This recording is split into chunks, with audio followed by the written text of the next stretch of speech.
Esses dias eu tenho pensado bastante sobre como vai ser minha vida quando eu tiver a idade dos meus pais. Na verdade, eu tenho pensado sobre o meu futuro de uma forma geral. Eu acho que atualmente as pessoas não se preocupam tanto com aquela ideia de formar uma família, ter filhos, etc. Mas isso não me parece uma má ideia. Pensando de forma prática, depois que as revoluções aconteceram, concretizar essa ideia ficou relativamente fácil. Como a gente não precisa se preocupar com necessidades básicas, ninguém tem medo de não ter comida no fim do mês. Ninguém tem medo de não ter tempo suficiente para cuidar dos filhos. Mas ao mesmo tempo, eu acho que as pessoas ficaram um pouco mais conscientes com a importância e o impacto que a criação de uma vida pode ter nelas e na sociedade.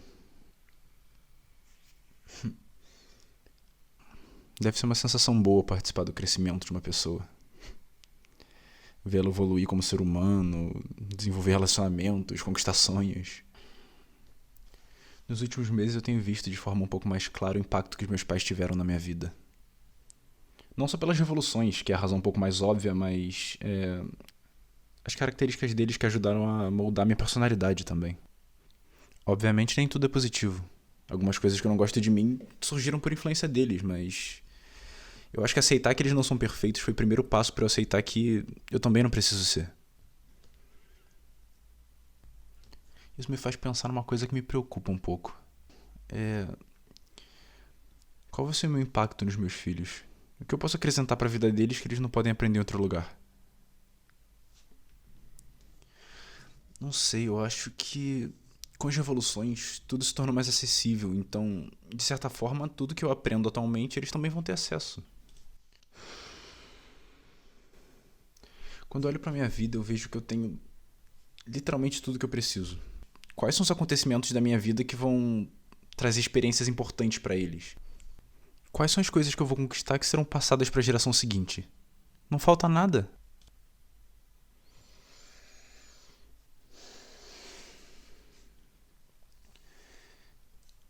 Esses dias eu li sobre um filósofo que diz que a mente humana é como uma folha de papel em branco. E com nossas experiências e reflexões, nós preenchemos essa folha ao longo da nossa vida. O impacto que meus pais tiveram sobre a minha formação, sobre a minha personalidade, é como se eles tivessem me apresentado a página que eles preencheram ao longo da vida e eu tivesse interpretado ela para ajudar a preencher a minha própria folha. Mas a geração dos meus pais causou muitas mudanças no mundo. E com essas mudanças, as pessoas vão passar pela vida de uma forma nova e totalmente diferente. E talvez trazer uma forma nova de ver o mundo seja a responsabilidade da minha geração. Talvez, talvez esse possa ser o meu legado.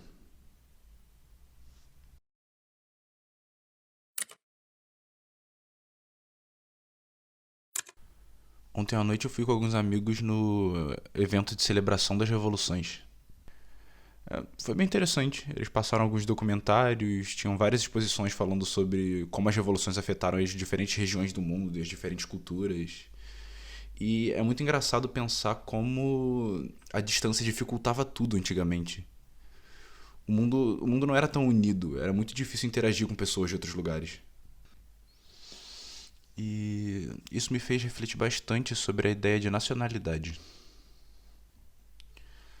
Com as revoluções, nós temos a oportunidade de aprender muito sobre as diferentes culturas do mundo, sobre as histórias de diferentes povos, e nós podemos analisar diversas experiências de sociedades que existiram antes das revoluções. E uma das questões que passa pela minha cabeça é a ideia de que talvez nós estejamos caminhando para uma nação única, um mundo onde não faz sentido a identificação por países, por raças ou por hábitos culturais. Os problemas que eram enfrentados em diferentes regiões do mundo foram resolvidos. E com isso, é óbvio que as sociedades tendem a se tornar mais semelhantes em determinados pontos.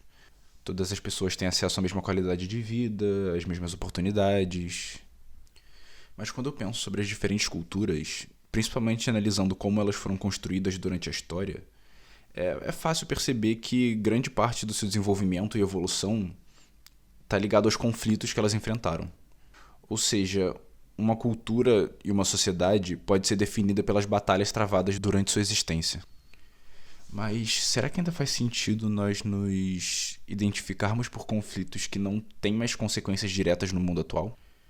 Momentos da história como escravidão, colônias de exploração, perseguições religiosas, tudo isso torna-se obsoleto, uma vez que não causam mais sofrimento na nossa sociedade.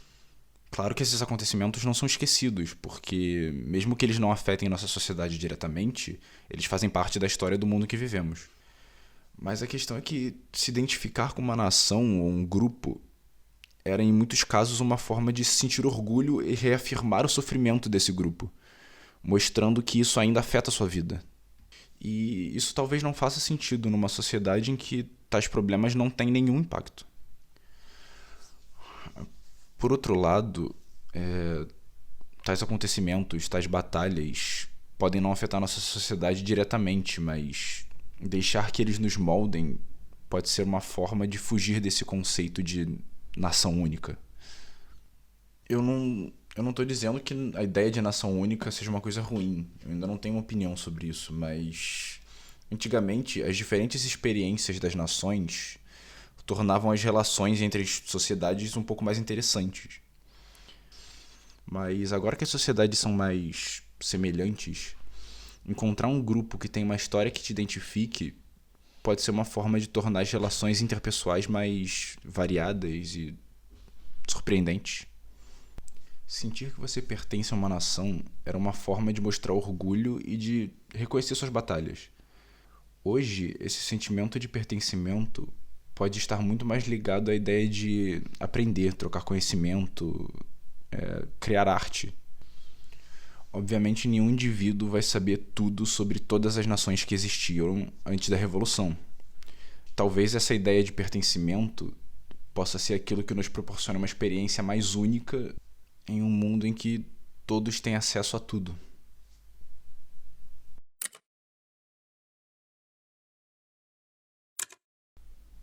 Alguns dias atrás eu fiz uma gravação falando sobre o meu futuro, sobre a ideia de ter filhos, e hoje eu descobri que uma amiga minha vai ser mãe.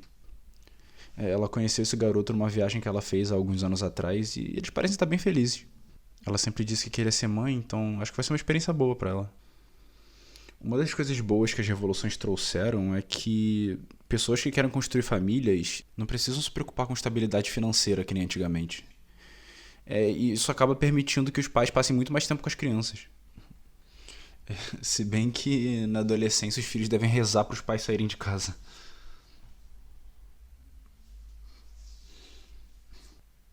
É engraçado pensar como as relações amorosas mudaram. Antes das revoluções, as pessoas morriam por causa do amor. Não de uma forma romântica e poética. Pessoas morriam porque existia um padrão, uma forma que era considerada certa, e algumas pessoas davam suas vidas lutando pela aceitação da sua forma de amar. Bom, talvez exista algum romantismo nisso. Mas a questão é que os relacionamentos, bom, no meu ponto de vista, não têm mais tanta intensidade como eles tinham antes. E eu não tô tentando questionar o amor entre as pessoas. Eu acho que ele ainda existe e é tão forte quanto antes. Mas me parece que a paixão não é mais tão intensa. Agora, um relacionamento só depende das pessoas que fazem parte dele.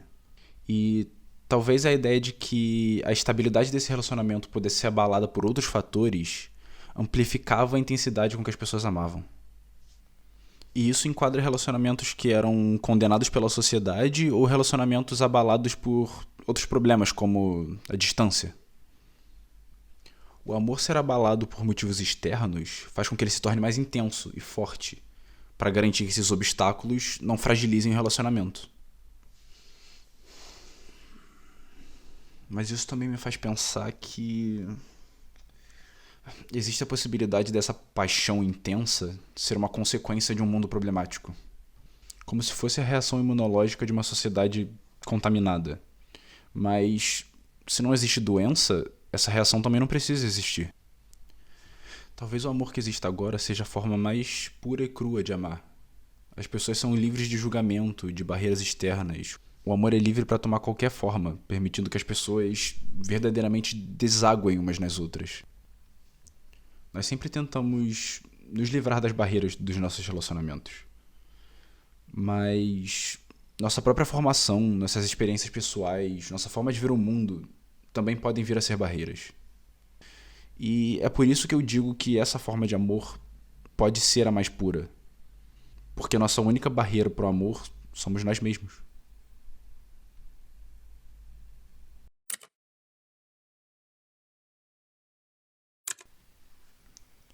Quem passou pela vida em branca nuvem, em plácido repouso adormeceu.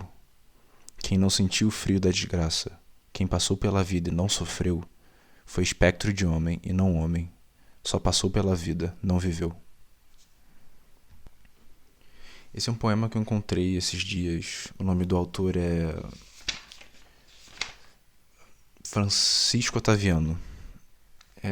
A princípio, essa poesia me traz uma sensação muito melancólica. A ideia de que a vida sem sofrimento não é considerada uma vida. Mas também é compreensível, até porque isso foi escrito numa época bem diferente.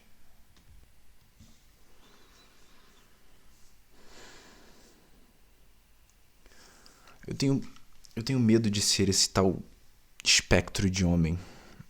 Às vezes eu me sinto fraco, vulnerável, inútil. Parece que a minha existência, a existência das pessoas que eu conheço é passiva. Muitas pessoas não têm a menor vontade de refletir sobre a nossa existência, questionar nosso propósito e o significado de viver. E, sinceramente, eu não o julgo. Por mais clichê que isso seja, a ignorância pode ser uma dádiva. Não pensar na dor nos faz esquecer da existência dela. Bom, pelo menos por um tempo. E eu não acho justo julgar quem decide viver dessa forma. Eu não posso medir a dor de outras pessoas.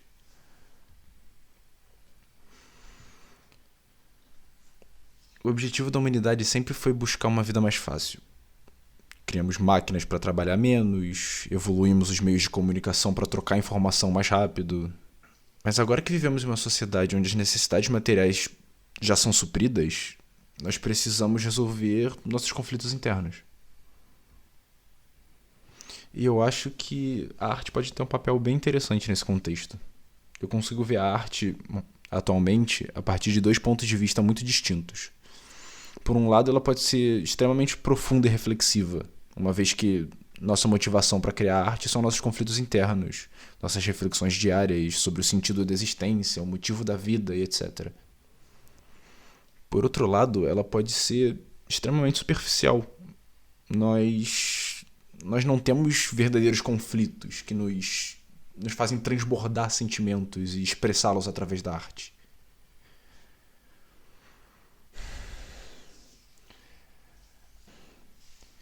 A humanidade passou toda a sua existência buscando o caminho mais fácil.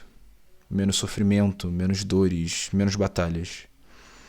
E eu acho que isso faz parte do instinto humano, buscar o caminho com menos obstáculos.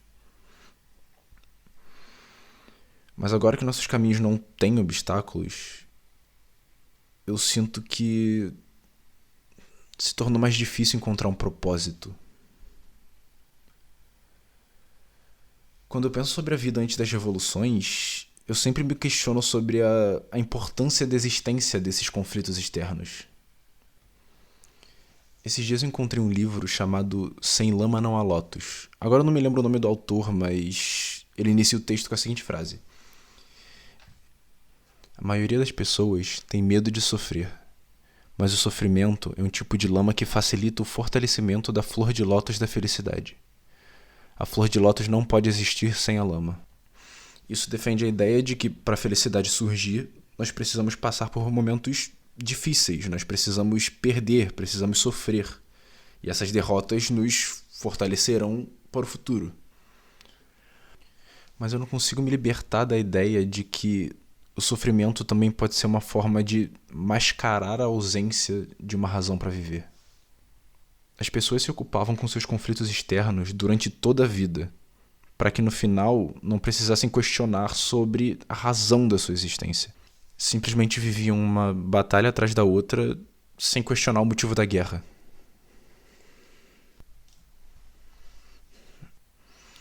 E isso sempre me leva à mesma questão. E se não existir um motivo? E se tudo for por acaso.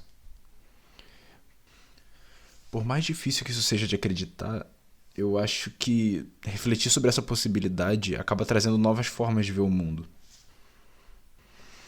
Se não existir um plano maior, um objetivo final para alcançarmos, talvez a razão da existência não seja aquilo que nós nos tornamos no final da trajetória, mas a trajetória em si.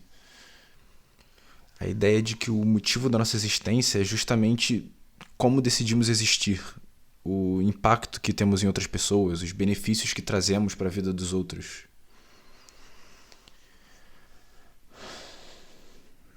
Eu acho que o meu medo de ser um espectro de homem não é causado pelo meu medo de nunca sofrer. Eu acho que eu tenho medo de chegar ao fim e sentir que eu não vivi.